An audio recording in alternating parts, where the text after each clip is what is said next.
તો અમદાવાદના ચાંદખેડામાં વિચિત્ર ઘટના બની। બે બાળકીઓના શંકાસ્પદ સ્થિતિમાં મોત થયા છે। 2 દિવસ અગાઉ ઢોસા બનાવવા માટે ખીરું મંગાવ્યું હતું અને ઢોસા ખાધા બાદ પરિવારની તબિયત લથડી હતી। પરિવારની 2 બાળકીના મોત અને દંપતીની સ્થિતિ ગંભીર છે। એએમસીના ફૂડ વિભાગે હવે તાત્કાલિક તપાસની કામગીરી હાથ ધરી છે। બાળકીઓના મોતથી પરિવારમાં શોકનો માહોલ છે।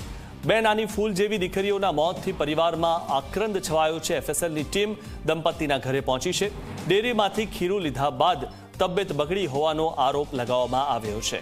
તો નાની ફૂલ જેવી 2 બાળકીઓ છે, તેમનું મોત થયું છે અને 2 દિવસ પહેલા તેઓ ખીરું લાવ્યા હતા અને તે આરોગ્યા બાદ આ પરિવાર પર જાણે કાળ વરસી પડ્યો।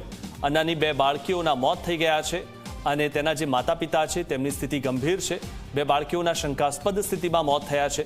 2 દિવસ અગાઉ ઢોસા બનાવવા માટે ખીરું મંગાવ્યું હતું અને ત્યારબાદ આ સ્થિતિ સર્જાઈ છે। તો આ પરિવાર માટે ઢોસાનું ખીરું કાળ બનીને આવ્યું છે, કારણ કે સૌથી મહત્વની વાત એ પણ છે કે આ નાના બાળકો સિવાય તેમના જે માતા પિતા છે તેમની સ્થિતિ ગંભીર છે।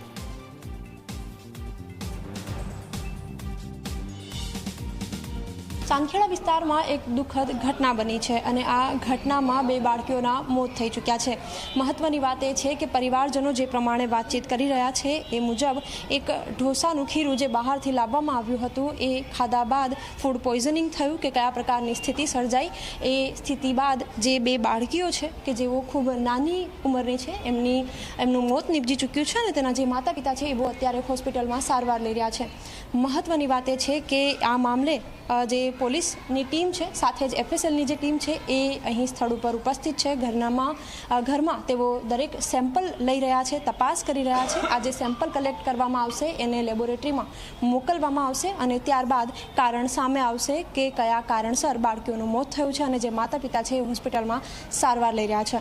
કેમેરામેન મુકેશ ચૌહાણ સાથે સપના શર્મા, ઝી24 કલાક, અમદાવાદ।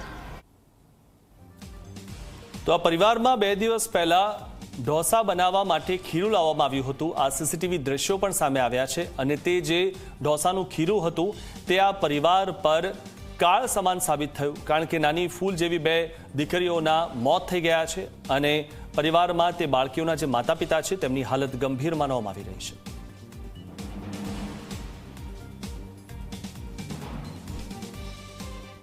ચાંદખેડામાં ઢોસા ખાતા 2 બાળકોના મોત થઈ ચૂક્યા છે અને જે બાળકના માતા પિતા છે એ પણ અત્યારે હોસ્પિટલમાં સારવાર હેઠળ છે। જે બાળકોના દાદા છે એ અત્યારે ઉપસ્થિત છે, એમની પાસેથી આખી વિગત જાણીશું, એમને પૂછીશું। અચ્છા, કયા પ્રકારે આખી ઘટના બની, શું થયું? 1 તારીખે અમારો બાબો ઘનશ્યામ ડેરી આઈસી રોડ ઉપર આવેલી છે, ત્યાંથી 3 કિલો ખીરું લાવ્યો હતો। પછી સાંજે એને 1 તારીખે સાંજે કે એની વાઈફને કીધું કે મને ઢોસા બનાવીને આપે, એને ઢોસા એને આપ્યા, એને ખાધા। એ સવારથી એને તબિયત બગડી ગઈ, પછી એને રીધમ હોસ્પિટલમાં એડમિટ થયો, એની દવાઈ કરાવી, પછી ઘેર આવ્યો। પછી પાછો બીજા દિવસે એને વાઈફને ખબર નહીં કે આ ઢોસા એ થયું છે, એટલે એને વાઈફને એને નાની છોકરીએ ખાધું, એટલે એમની તબિયત બગડી પડવા માંડી।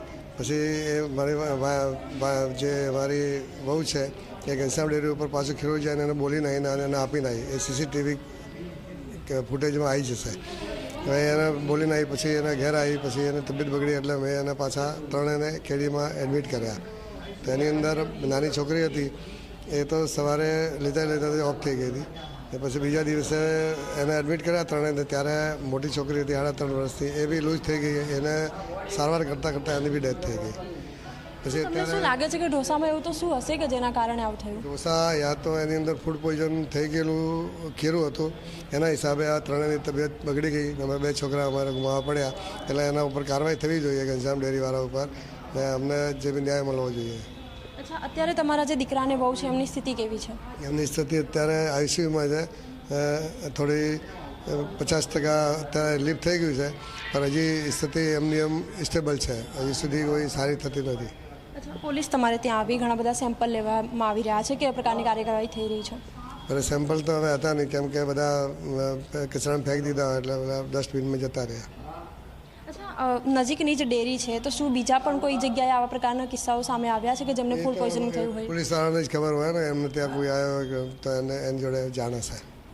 બિલકુલ આ એ પરિવાર છે કે જેમણે 2 બાળકો કે જેમની ઉંમર ખૂબ નાની છે તે ગુમાવ્યા છે અને હવે તેઓ ન્યાય મળે તે પ્રકારની અપેક્ષા પ્રશાસન પાસેથી રાખી રહ્યા છે. કેમેરામેન મુકેશ ચૌહાણ સાથે સપના શર્મા, ઝી24 કલાક, અમદાવાદ. તો અમદાવાદના ચાંદખેડામાં જે આ વિચિત્ર ઘટના બની છે અને 2 બાળકીઓના શંકાસ્પદ સ્થિતિમાં મોત થઈ ગયા છે, ત્યારે હવે તપાસ થશે. અને 2 દિવસ અગાઉ ઢોસા બનાવવા માટે ખીરો મંગાવ્યું હતું અને ઢોસા ખાધા બાદ પરિવારની તબિયત લથડી હતી. હાલમાં આ કારણ સામે આવ્યું છે. પરિવારની 2 બાળકીના મોત અને દંપતીની સ્થિતિ ગંભીર છે, ત્યારે એએમસીના ફૂડ વિભાગે તાત્કાલિક તપાસની કામગીરી હાથ ધરી છે. એફએસએલની પણ તપાસ થશે અને આ 2 બાળકીઓના મોત શેના કારણે થયા છે તે બાબતે પણ તપાસ થશે. ત્યારબાદ માલુમ પડશે કે શેના કારણે મોત થયા છે.